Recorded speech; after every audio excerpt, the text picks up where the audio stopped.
the narrator is getting messages from the dead. From the moment the narrator saw the body of the dead woman, she knew this story would turn out scary. So she wanted to put the experience behind her, but it kept coming back. What was the point? Was it to warn the narrator, or was it to drag her into the afterlife? What do you think? Let me know in the comments section below. And while you're there, don't forget to subscribe so you don't miss out on any of our future videos. Also, a huge thank you to everyone who has subscribed over the last few days. We've got another story for you. Welcome back to my channel. Please subscribe and comment down below if you had any haunted experience in your life. You never notice the quiet parts of a house until you live alone. After her divorce, Kara moved into an old apartment on the edge of town. It was cheap, too cheap, but she didn't ask questions. She just needed space, a fresh start. The building was narrow, 4 floors, half the lights in the hallway flickered, and the elevator sounded like it sighed whenever it moved. Kara's unit 3B had 1 bedroom, 1 bathroom, and oddly, 1 locked door in the hall across from the bathroom. When she asked the landlord, he just muttered, "Storage. Don't worry about it." So she didn't. At first. The door was old, rusted at the hinges, always cold to the touch, even when the whole apartment was hot. Some nights it rattled slightly, not like from wind, more like something inside was brushing up against it. Kara assumed it was just bad insulation, rats maybe. But one night, after 3 weeks of living there, she heard something else. Not scratching, not rattling, breathing, long, slow inhales. Right behind the locked door, followed by 3 knocks. She froze. The door didn't open. Nothing else happened. She tried to laugh it off. Pipes, I'm being paranoid. Maybe someone next door. But the next night, same thing. At exactly 2:11 a.m., 3 knocks, always 3, always at the same time.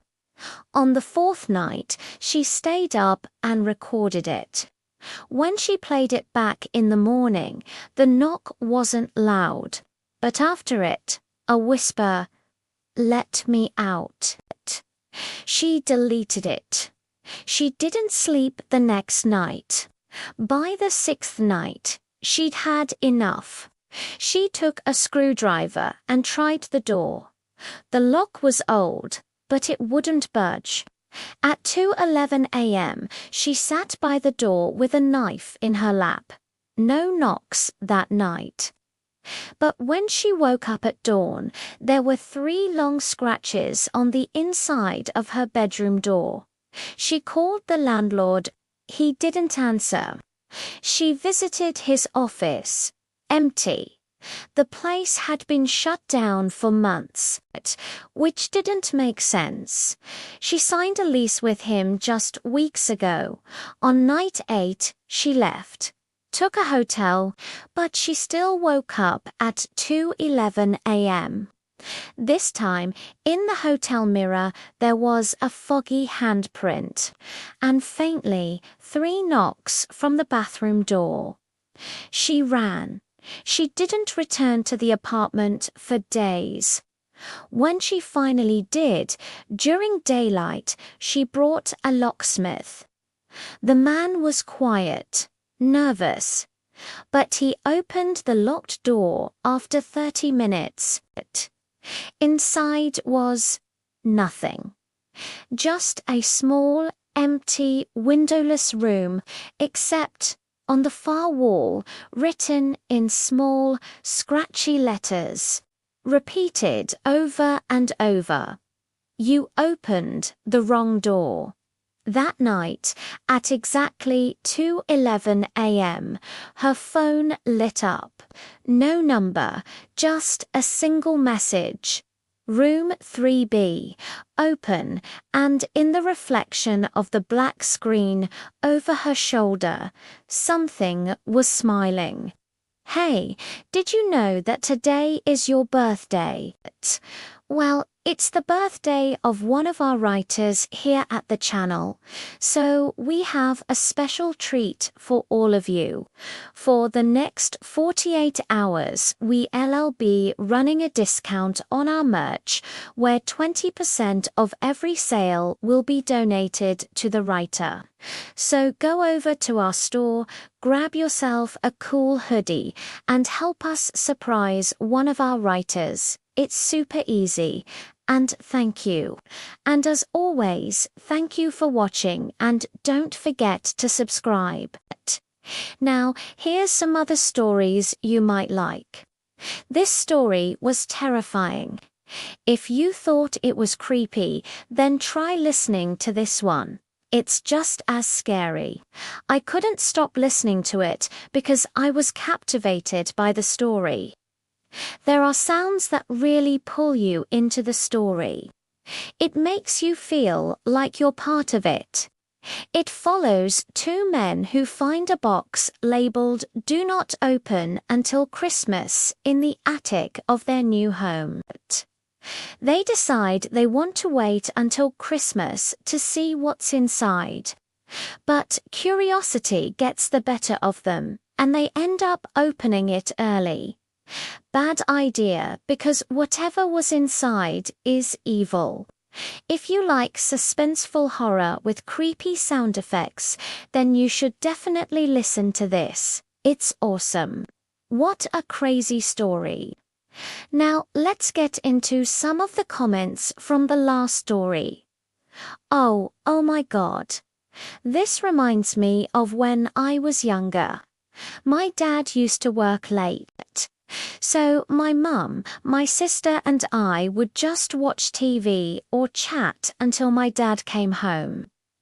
One day, my sister and I were in her room drawing. It was an old house, so the walls were very thin. Suddenly, we heard a loud bang from downstairs, followed by loud footsteps. I remember my sister and I looking at each other in fear and then running downstairs. As we were running, the footsteps were getting louder and we could hear my dad's voice yelling. We hid behind the couch. Then we heard my dad's voice again, but this time he sounded normal. He asked us why we were hiding behind the couch. We told him what we heard. Dad laughed and said that it was probably just mice.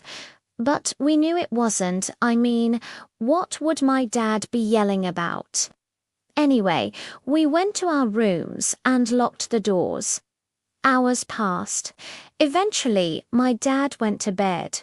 My mum and I were watching TV and my sister was on the phone. Out of nowhere, the same footsteps came down the stairs again. This time they stopped right outside my door. My sister screamed. Of course, my mum and I started yelling for Dad, but before he could come to my door, the footsteps went away. After that, my dad bought some kind of security system and installed it around the house. Before that incident, we didn't really talk much about ghosts. But after that, we started hearing stories from other relatives about how our house used to be filled with ghosts. Well, whatever it was, it only comes out at night. Wow, that's crazy. I would never believe it until it actually happened to me. That's when I believed it. How about you? Do you believe in ghosts? I don't think so. I think it's just our minds playing tricks on us. I think it's like, you know, you think you see something in the corner of your eye and you turn around, but it's not there. Or you hear a noise, but you can't figure out where it's coming from. I think it's our minds trying to trick us.